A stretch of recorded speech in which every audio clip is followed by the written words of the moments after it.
All right, let's dive right in. Today, we're going to talk about a skill that can honestly make or break a team in the modern world: ethical leadership. And this is something that goes way beyond just job titles and org charts. It really gets to the very heart of how we work together. So let's get started. First off, I want you to just picture this scene. Put yourself right there, because this isn't some far off hypothetical idea, right? For most of us, this is our daily reality. And how we navigate this, well, that's what separates a team that just gets by from a team that absolutely thrives. So, to kick things off, let's build our foundation. We're going to break down the core principles, the big ideas that really define what it means to lead with integrity. That way, we're all speaking the same language.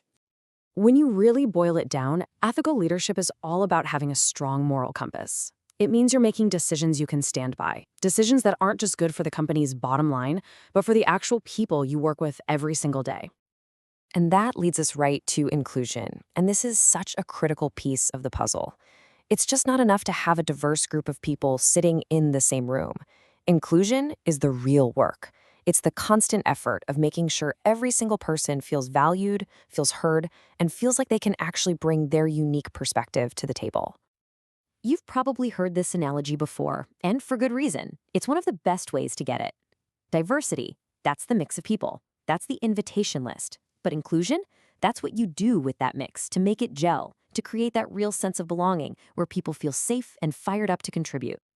And all of this, the whole thing, is built on a foundation of respect. And what does that look like, practically? It means putting your phone away and truly listening when someone's talking. It means taking ideas seriously, no matter who they come from. And it means watching out for those stereotypes or little offhand comments that can make a teammate feel small. It really does set the entire tone for everything else.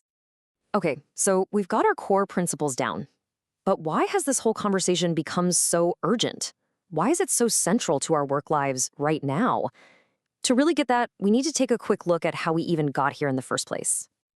If you rewind the clock, the traditional workplace was a pretty rigid, top-down kind of place. But as society started to change, thanks to these incredibly powerful movements for equality, we began to realize that old model wasn't just unfair, it was also pretty ineffective.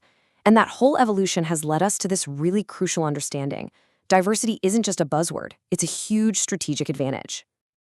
And look, the results are crystal clear. This isn't just about feeling good, it's about performing better.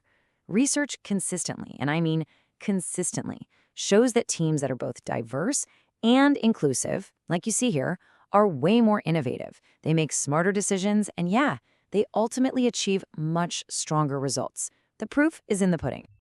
All right, let's switch gears and get really practical. This next section is your leadership toolkit. And you know the best part? You don't need a fancy title or a corner office to start using these actions like today. Okay, let's walk through these. Number 1, practice active listening, and that means phones down, giving someone your full, undivided attention. 2, speak up against unfairness. Seriously, your voice, even in a small moment, can completely reset the vibe in a room. 3, be curious, not judgmental. Ask questions because you genuinely want to understand where someone's coming from. 4, share the credit. A great leader always makes the team the hero. And finally, number 5, admit your mistakes.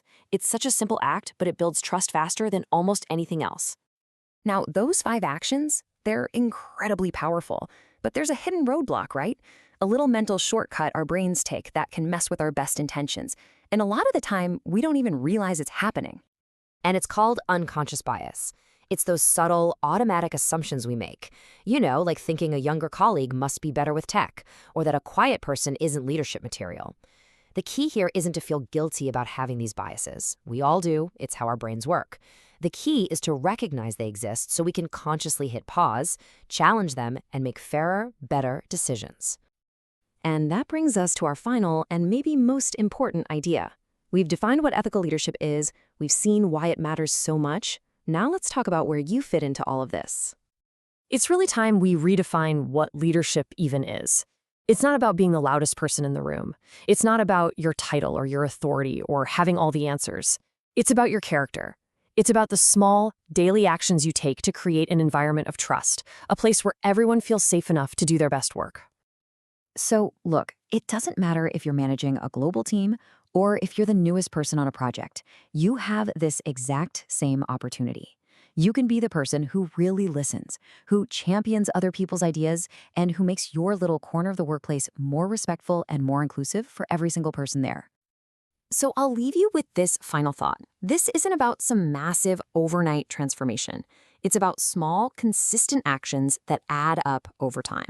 So just looking at this, what is the one thing, just one, that you will commit to doing this week to be the kind of leader your team truly deserves?